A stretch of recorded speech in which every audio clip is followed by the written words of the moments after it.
সম্মানিত দর্শক মন্ডলী, আসসালামু আলাইকুম।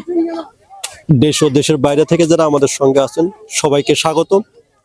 আজকে আমরা এসেছি টাঙ্গাইল জেলা মির্জাপুর থানা পাঁচগাঁও একটি গ্রামে।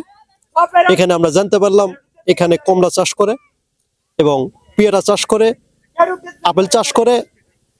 আজকে আমরা সেই ইনফরমেশন এখানে এসেছি। এখন আপনারা দেখতে পারবেন যে তারা কিভাবে চাষ করে। এবং সম্মানিত দর্শক মন্ডলী, আমরা সেই কমলার বাগান দেলোয়ার ভাইয়ের সঙ্গে কথা বলবো। আসলে উনি কোথায় থেকে শিখলো, এগুলো কিভাবে বিক্রি করে, কিভাবে সে লাভবান হতে পারছে না ক্ষতি হয়েছে, তার মুখ থেকে আমরা সবকিছু শুনতে পারবো। আসসালামু আলাইকুম। ওয়ালাইকুম আসসালাম।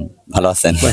দেলোয়ার ভাই ভালো আছেন? জি আলহামদুলিল্লাহ। আমার ফলের বাগান আসার জন্য আপনাদেরকে অনেক অনেক ধন্যবাদ। আপনাকে অসংখ্য ধন্যবাদ আমরা আইছি আমাদের সময় দেওয়ার জন্য। তা আসলে ভাই আমরা জানতে চাইতেছি যে এখানে আপনি এগুলো শুরু করলেন, এগুলো জানলেন কিভাবে, কিভাবে শিখলেন, এগুলো কই থেকে কি করলেন, একটু সবকিছু বিস্তারিত খুলে দর্শকের একটু সবাইকে। নিঃসন্দেহে আমি মূলত স্টুডেন্ট থাকা অবস্থা থেকে, অনার্স থাকা অবস্থা থেকে ব্যবসা করি। তো ব্যবসার কাজে বিভিন্ন দেশে, আমার দেশের বাহিরেও বিভিন্ন দেশে যাওয়া হয়। তো তখন থেকে একটা ধারণা, চায়নাতে দেখলাম যে এরকম ফল আছে প্রচুর পরিমাণে। তো তখন থেকে একটা ধারণা যে এরকম ফল আমাদের দেশে হওয়ানো সম্ভব কিনা। তো তখন দেখতে থাকলাম। তো তখন হাতে গোনা কয়েকটা বাগান ছিল, এর ভিতরে ঝিনাইদহে ছিল আর হলো আপনার বরিশালে ছিল। তো ওনাদের সাথে কথা বললাম, কথা বলার পরে তো চারাগুলো ছিল ছোট। দেন আমি ওই চারা সংগ্রহ করলাম নাটোর থেকে 2018 শেষের দিকে, 19-এর দিকে। তো তখন 140টা এই কমলা গাছ লাগাই। এর আগেই কিন্তু আমার 100টা পেয়ারা গাছ দিয়ে বাগানের যাত্রা শুরু। তো আলহামদুলিল্লাহ সেই 140টা এরপরে এখন বাড়তে বাড়তে আমার 6.5 একরের নিজস্ব জমিতে প্রায় 16 রকমের 6000-এর উপরে বিভিন্ন ফলের গাছ আছে। এর ভিতরে 12 মাসই অনেক গাছ আছে।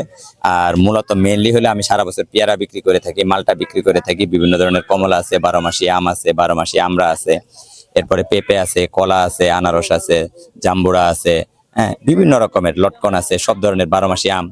তো এইরকম মিশ্র বাগান আমি আলহামদুলিল্লাহ এখান থেকে শুরু করি। দেলোয়ার ভাই, এখানে তো মাটি তো সব জায়গায় এক সমান না। জি জি, এগুলো তো আমি করতে পারছি, আমি তো পারবো না। এটা হলো সাইট্রাস জাতীয় ফল। তো এটার জন্য হলো আপনার মাটির পিএইচটাকে আপনাকে টেস্ট করে নিতে হবে। যে আপনার মাটির পিএইচ যদি ঠিক থাকে তাহলে তবেই আপনি সাইট্রাস ফল করে এখানে আপনি লাভবান হতে পারবেন। আর মোটামুটি সব রকমের মাটিতেই, বিশেষ করে এই চায়না কমলাটা সব ধরনের মাটিতে এখন হচ্ছে। যদি আপনার মাটির একটু তারতম্য থাকে, পিএইচ কম থাকে, সেক্ষেত্রে আপনার এটা ডলোচুন বা এগুলো ইউজ করে আপনার পিএইচ ঠিক করে নিতে পারবেন। এগুলো মাটিতে কি খাবার কি দেন? এইটা আমি ম্যাক্সিমাম সবসময় আমি এগুলাতে জৈব সারটা ইউজ করি, যেহেতু আমার নিজস্ব গরুর ফার্ম আছে, মাছের খামার আছে। তো সারগুলা ম্যাক্সিমাম আমি আপনার জৈব সারগুলা এখানে সাধারণত ইউজ করি। এরপর রাসায়নিক সার তো দিতেই হবে, বছরে তো 2বার রাসায়নিক সার দিতেই হয়। এরপরেও আর এই জৈব সারটাই আমি সাধারণত বেশি ইউজ করি। এরপরে গাছে গুটি আসার পরে কিছু অনুখাদ্য আছে, যেমন জিঙ্ক দিতে হয়, সালফার দিতে হয়, বোরন দিতে হয়, হ্যাঁ নাইট্রোজেন, বিভিন্ন ধরনের যে অনুখাদ্যগুলো আছে আপনার কি বলে সরিষার খোল আছে, হ্যাঁ এই ধরনের সব ধরনের খাবার এগুলা গাছের গুঁড়ে যদি আমি এভাবে রিং আকার করে দিয়ে দেই, তাহলে গাছের যে গুটিগুলো আছে গুটিগুলো ঝরে পড়ে না, আর ফলনগুলো আলহামদুলিল্লাহ সুন্দর হতে থাকে আলহামদুলিল্লাহ। তো আমি এই ফল বাগান করে, যেহেতু আমি 3 বছর যাবত বাণিজ্যিকভাবে এখান থেকে ফল বিক্রি করতেছি আলহামদুলিল্লাহ। তো আমার এই 140টা কমলা গাছ থেকেই আমি আপনার 2022 সালে 1.5 লাখ টাকার উপর ফল বিক্রি করি। এবং গত বছর এই 140 টাকা যখন একটু বড় হচ্ছিল, তো এইখান থেকে আমি 2.5 লাখ টাকার ফল বিক্রি করি। আর বিক্রি করার পরেই দেখবেন যে এখানে আপনি পেয়ারা গাছের ডাল দেখতে পারবেন। আমি পেয়ারা গাছগুলো কেটে দেওয়ার পরে বাগানটা একক বাগান হয়ে যায়, যেহেতু আমার সমস্ত বাগানগুলো মিশ্র বাগান। আমি কোনো বাগানে পেয়ারা মানে মালটার সাথে পেঁপে দিয়েছি, কোনো বাগানে মালটার সাথে পেয়ারা দিয়েছি, আবার প্রথম 2 বছর সাথী ফসলও করেছি। এই জন্য আমি সবাইকে যারাই বাগান করার জন্য উদ্বুদ্ধ হয়, আমি তাদেরকে সবসময় বলি শুধু একক ফল আপনি করবেন না। এগুলো কি আর কি কি চাষ করেন এখানে?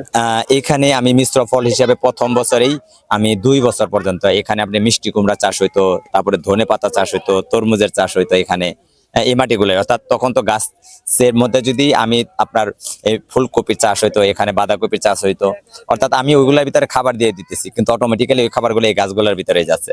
অর্থাৎ আপনার এক গাছের পরিচর্যা করতে যে 2 গাছের পরিচর্যা হয়ে যাচ্ছে আপনার। এগুলো বিক্রি কোথায় করেন? এগুলা সবই হলো আমার লোকালি বিক্রি হয়ে যায়, সবগুলাই লোকালি বিক্রি হয়ে যায়। বাজারে যেগুলো ক্রয় করে খাই, এগুলো স্বাদ কি ওই স্বাদ কি একই?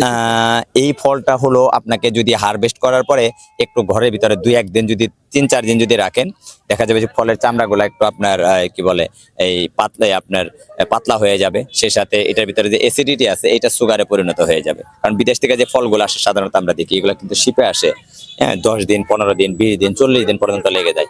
আস্তে আস্তে দেখা যায় এই ফলগুলো আলহামদুলিল্লাহ, হ্যাঁ, মিষ্টতাটা বেড়ে যায়। এই জন্য যারাই ফল পরখ করতেছে, দেখতেছে, তারা সবাই বলতেছে না ফল আলহামদুলিল্লাহ যথেষ্ট মিষ্টি। এবং আমার তো ফল বিক্রি এখন তো শেষ, আমি গত শুক্রবার পর্যন্ত ফল বিক্রি করে দিয়েছি শেষ। শুক্রবার থেকে আজকে শুক্রবার, 8 দিন যাবত ফল কোনো বিক্রি করার আর অপশন নাই। তো এটা কি 12 মাসই হয় নাকি? না না, এটা বছরে একবারই হয়।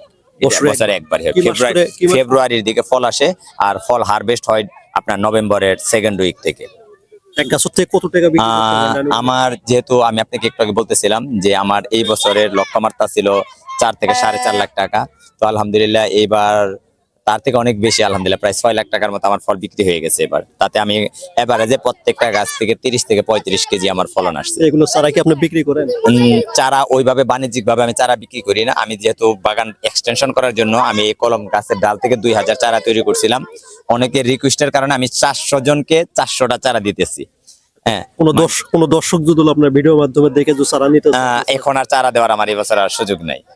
কারণ আমি যেগুলো তৈরি করতেছি এগুলো হলো আমার আগামীতে আমি লাগাবো ইনশাল্লাহ, আগামী বছর নিতে পারবেন। এই জন্য আমি আপনার ভিডিওর মাধ্যমে দর্শকদেরকে এটা বলবো যে আমাকে অন্তত এই বছর কেউ আমার কাছে চারা যাবেন না, আমি আগামী বছর ইনশাল্লাহ চারা দিতে পারবো। আচ্ছা দেলোয়ার ভাই, জি। হয়তো অনেকে ভিডিও দেখার পরে হয়তো উনি করতে চাইছে, জি, জি, এবং জি। এই জন্য একটু ফোনে কথা বলা যাবে না আপনার সঙ্গে? আমার ফোনে অবশ্যই কথা বলা যাবে, বাট আমি পাবলিক থেকে আসলে, যেহেতু আমার কোনো নার্সারি না, আমি এভাবে চারা বিক্রির জন্য আমার কোনো উদ্যোগ নাই। আমি চাচ্ছি যে প্রত্যেকটা লোক আমার এখানে আসবে, দেখবে, ফল খাবে, এরপর সে নিজে থিঙ্ক করবে, চিন্তা করবে যে আমার বাসায় এরকম একটা ফলের গাছ যদি হয়, আমার অন্ততপক্ষে পারিবারিক পুষ্টি চাহিদাটা পূরণ হবে।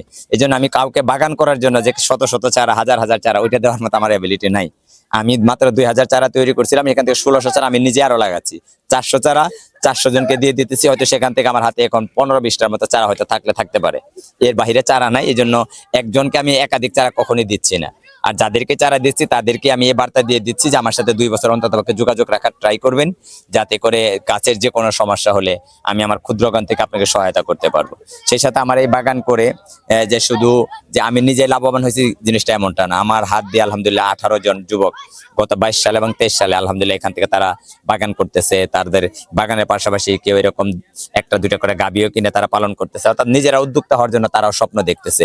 আর এই বছরও 2 জন যুবক আলহামদুলিল্লাহ, একজন 20টা চারা নিয়েছে করুটিয়া কলেজের, আরেকজন ভাই তক্তার চালার আমাদের এখান থেকে প্রায় 10-15 কিলোমিটার দূরে, উনিও এরকম উদ্যোক্তা হওয়ার জন্য আমার কাছ থেকে 20টা চারা নিয়েছে। আর বাকি সবাই একটা চারা বাড়ি কি নিয়েছে। এখানে? এটাই আমাদের নিজস্ব বাড়ি। কত শতাংশ জায়গা? এটা হলো আমার টোটাল হলো 6.5 একরের বাগান, মিশ্র বাগান। এবং আর এটার লোকেশন হচ্ছে টাঙ্গাইল জেলার মির্জাপুর থানার পাঁচগাঁও গ্রাম। দেলোয়ার ভাইকে অসংখ্য ধন্যবাদ। আপনাদেরকে অনেক অনেক ধন্যবাদ। আসসালামু আলাইকুম। আসসালামু আলাইকুম। ওয়ালাইকুম আসসালাম। ভাই আপনার নাম কি? আমার নাম আজিজুল ইসলাম রাব্বি। বাড়ি কোথায়? এখানে মির্জাপুর। এখানে কোন উদ্দেশ্যে আছেন আপনি? এখানে শুনলাম কমলার বাগান হয়েছে, তো আজকে বন্ধের দিন, ছুটির দিন, যার কারণে আর কি আসলাম দেখতে। তো দেখতেছি, খুব ভালো লাগলো। কবে শুনছেন? আজকে শুনছেন না? না, শুনছি অনেক দিন হয়েছে, বাট সময় পাইনি আসার, আজকে আসলাম আর কি। একাই আছেন? না, আমরা ফ্রেন্ড সার্কেল আসছি। এই কমলার বাগান দেখলেন ভালোভাবে? হ্যাঁ, দেখলাম ভালোভাবে। ধন্যবাদ। আসসালামু আলাইকুম। ওয়ালাইকুম আসসালাম। ভাইয়ের নাম কি আপনার? আমার নাম আলামিন। বাড়ি কোথায়? বাড়ি হচ্ছে মির্জাপুর পোস্টা কমিটি। এখানে কোন উদ্দেশ্যে আছেন? এখানে আসার উদ্দেশ্য হচ্ছে আপনার কমলা বাগান দেখার জন্য, বাট কমলা তো এখন নেই সেই পরিমাণ, আগে মনে হয় আরো বেশি ছিল, এখন একদমই কম। হঠাৎ করে আসছেন না আগে থেকে শুনতেন? না, আগে থেকে শুনছি, এখন হঠাৎ করে আসা দেখার জন্য। আপনার এলাকায় তো এখানে নাকি? হ্যাঁ হ্যাঁ, আমার এলাকায়। তো কি করেন আপনার? আমি বাইরে থাকি, কোন দেশে? সিঙ্গাপুর থাকি। ও, কি ছুটিতে আইছেন আপনি? জি। আচ্ছা, আপনাকে অসংখ্য ধন্যবাদ। ওকে, থ্যাংক ইউ। আসসালামু আলাইকুম। ওয়ালাইকুম আসসালাম রহমতুল্লাহ। ভাই নাম কি আপনার? মোহাম্মদ সাইফুল ইসলাম। হোম ডিস্ট্রিক্ট কোথায়? আমার হোম ডিস্ট্রিক্ট হচ্ছে টাঙ্গাইল। আপনার কি উদ্দেশ্য আছেন এখানে?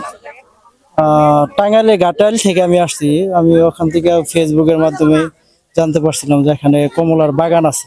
আসলে কমলা সবসময় আমরা খাই, কিন্তু ওইভাবে গাছ থেকে দেখা হয় না, এজন্যই মূলত হচ্ছে এখানে আসা আর এই কমলার বাগান দেখে অবশ্য ভালো লাগলো। ভালো লাগার মতো একটা জায়গা আসলে। পুরোটা দেখছেন ভালোভাবে? হ্যাঁ, আমি অনেক সময় ধরে আসছি, ওই দিক দিয়ে চারপাশ দিয়ে ঘুরে ঘুরে দেখলাম গাছের মধ্যে কমলা গুলা ধরে না, আছে। এখানে তো শুধু কমলা চাষ করেন, আপনার আপেল চাষ করি, আপনার এখানে পেয়ারা চাষ হয়। হ্যাঁ হ্যাঁ, পেয়ারা গাছও আছে, পেয়ারা। সব দেখছেন আপনি? হ্যাঁ, দেখা আছে। আবার এগ্রো ফার্মও দেখলাম আছে। আরাম আছে এখানে। হ্যাঁ, এগ্রো ফার্ম। আপনাকে ধন্যবাদ ভাই, অসংখ্য ধন্যবাদ।